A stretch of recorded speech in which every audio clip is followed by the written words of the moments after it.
Chers amis, alors moi je suis particulièrement heureux d'être parmi vous ce matin pour inaugurer ce programme pour plusieurs raisons. Michel Picard l'a rappelé tout à l'heure. Nous sommes actuellement dans une phase au niveau de l'agglomération où nous sommes en train de travailler notamment sur l'élaboration de notre futur plan local de l'urbanisme et de l'habitat. Et aujourd'hui, c'est vrai qu'à l'échelle de l'agglomération se posent un certain nombre de questions, à la fois bien évidemment sur les questions de densité, d'intensité de la ville, de volume de production de logements, et dans un contexte où, à l'échelle de notre agglomération, nous avons à faire face à un défi démographique qui est majeur. Le défi démographique est le suivant, c'est comment accueillir 1% de population supplémentaire tous les ans. C'est 1% de population supplémentaire tous les ans. À l'échelle de l'agglomération lyonnaise, c'est 13 500 habitants supplémentaires tous les ans sur l'agglomération. Et sur 5 ans, ça fait l'équivalent de la ville de Valence. Il faudrait faire emménager sur l'agglomération lyonnaise. Donc ça vous montre un peu le défi auquel nous sommes confrontés, nous élus. Parce que alors, ce défi démographique, je dirais, il est aujourd'hui à la fois naturel. Nous avons des enfants qui auront eux-mêmes des enfants, et donc il faudra bien loger tout ce beau monde. Et puis en même temps, nous avons engagé depuis un certain nombre d'années un certain nombre de politiques publiques qui font que l'agglomération est aujourd'hui attractive, rayonnante, accueille des emplois, et pour pouvoir permettre la poursuite de l'accueil de ces activités, de ces emplois, il faut aussi en corollaire proposer du logement à ses futurs salariés. Donc c'est aujourd'hui une sorte de quadrature du cercle à laquelle nous sommes confrontés en tant qu'acteurs publics, et nous devons gérer un petit peu des injonctions paradoxales, à la fois celle du développement et puis aussi un certain nombre d'interrogations qui sont portées par nos concitoyens sur les questions de densité, sur la façon dont on urbanise, sur les questions de forme urbaine. Donc ça, c'est un vrai sujet, et en tout cas qui nous occupe beaucoup en ce moment. En tout cas, moi,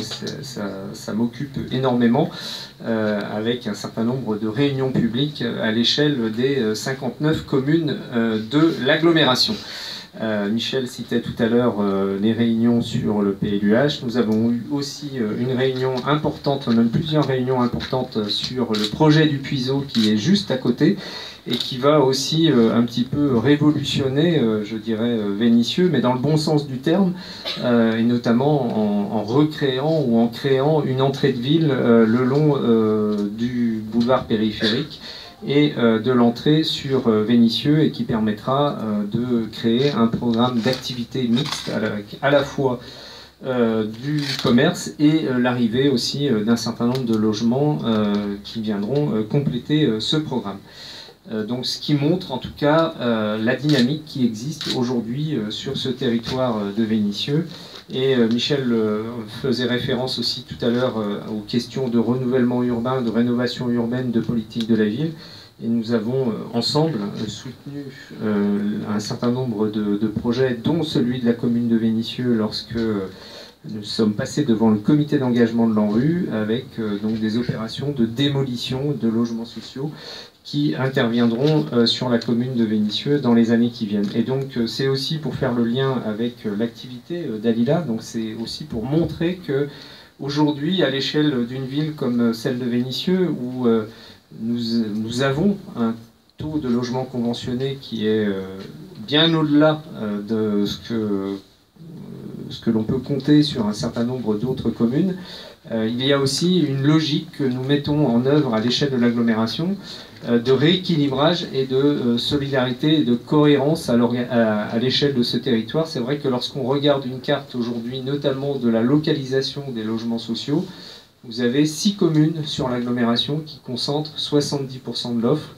Et quelque part, ça génère quand même un certain nombre de déséquilibres sur lesquels il faut travailler et corriger ces déséquilibres. Et en tout cas, avec ce type d'opération, notamment celle que nous inaugurons ici ce jour, c'est aussi une opération qui montre que l'on peut s'engager dans une diversification de l'offre d'habitat et en ayant un ensemble de propositions faites à nos concitoyens qui vont bien évidemment pour ceux qui ont le moins de ressources en direction de la production de logements conventionnés, et il en faut, et en même temps d'autres produits logements qui permettent d'induire un parcours résidentiel pour nos concitoyens, parce qu'on n'a pas obligation, je dirais, à rester scotché dans le logement social toute sa vie. En tout cas, nous faisons en sorte que nous puissions proposer un parcours résidentiel à l'ensemble de nos concitoyens en ayant une politique de l'habitat et du logement qui soit très diversifiée à l'échelle de l'agglomération, avec de la production de logements conventionnés, du locatif, on va dire, intermédiaire, comme c'est le cas ici ce matin, du locatif libre, qui peut être géré par des bailleurs privés, des investisseurs à titre personnel, et puis, bien évidemment, l'ensemble de la palette des produits dédiés à l'accession à la propriété, parce que un certain nombre de nos concitoyens souhaitent être aussi propriétaires. En tout cas, moi je tiens à souligner la qualité de l'opération que nous inaugurons ce matin, à la fois par son originalité dans le modèle qui a été développé par Alila, qui est, il est vrai, un promoteur immobilier un peu particulier, qui dédie quasiment la totalité de sa production au logement conventionné. Et c'est vrai que ça vient un peu en rupture avec le modèle classique de production du logement social. En tout cas, c'est innovant et c'est aussi, je dirais, rafraîchissant dans le modèle de production du logement conventionné ou du logement intermédiaire sur notre territoire. Et je pense qu'il est intéressant que nous regardions ceci avec une attention toute particulière. Alors, moi, vous savez, je suis aussi attaché en matière d'urbanisme et d'habitat à la qualité des projets. Et ici, d'après ce que j'ai pu en voir rapidement, mais en rentrant tout à l'heure dans la résidence, il y a donc un projet de qualité qui vient s'insérer dans son environnement, ici sur le secteur, le quartier de Paris. Et donc, je tiens à féliciter le travail qu'ont pu mener les architectes. Et puis, moi, je tiens aussi à souligner la pertinence du choix qu'a fait Vilogia. D'une part, j'y ai peut-être un petit peu contribué à l'époque, en venant s'implanter sur l'agglomération lyonnaise. Ça, c'est lié à l'histoire d'un bailleur de l'agglomération qui avait connu quelques difficultés et pour lequel il avait fallu arbitrer un certain nombre de résidences. Et à l'époque, nous avions donc trouvé une issue avec Vilogia, et je m'en félicite parce que Vilogia a su mener à bien sa barque depuis ces années-là, en prenant en compte bien évidemment le patrimoine qu'il avait acquis et en développant depuis un certain nombre d'opérations à l'échelle de l'agglomération et en contribuant aussi à la réhabilitation du patrimoine acquis en 2010 et en tenant ses engagements en la matière. Vilogia est aujourd'hui un acteur important dans le domaine du logement en France, avec 65 000 habitants, 65 000 logements. Donc ça commence à peser dans le panorama du logement conventionné. Et donc moi je tiens à vous féliciter pour la constance de votre geste depuis 2010 sur l'agglomération. Et si je vous entends bien, vous allez donc continuer et perdurer dans ces actions à l'échelle de l'agglomération, avec un certain nombre de projets qui sont en cours, bien évidemment sur Vénissieux, mais aussi sur d'autres communes de l'agglomération, et je pense notamment à Lyon, où je vois des choses qui arrivent dans les tuyaux. Alors, l'autre élément important sur ce type de résidence, c'est qu'on arrive, et c'est ce que je citais tout à l'heure, à générer un parcours logement différent, avec donc une offre qui est aujourd'hui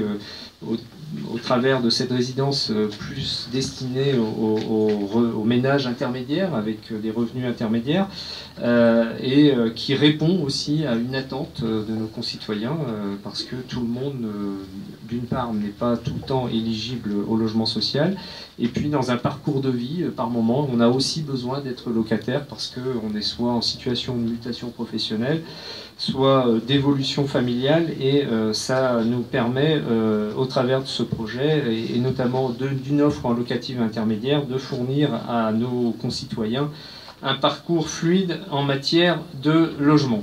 En tout cas, moi je tiens à le rappeler, et c'est un élément important, et je l'ai cité tout à l'heure dans mon propos en introduction, le logement, l'emploi, ça fait vraiment partie des axes forts de notre politique à l'échelle de l'agglomération, à l'échelle métropolitaine.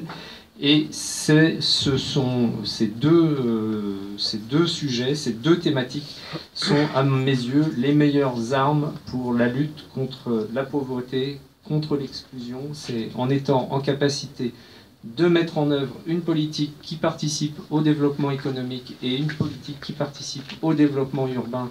en permettant aux entreprises de trouver des solutions pour se développer, se localiser, et à nos salariés, à nos concitoyens de pouvoir se loger dans de bonnes conditions. C'est la meilleure façon de pouvoir lutter contre la pauvreté et l'exclusion. Donc moi je tiens à vous remercier et à vous féliciter pour la collaboration qui a pu être initiée autour de ce projet, car c'est un projet de grande qualité, c'est une collaboration qui est importante à l'échelle de notre agglomération, et en tout cas ça permet de générer une image un peu renouvelée,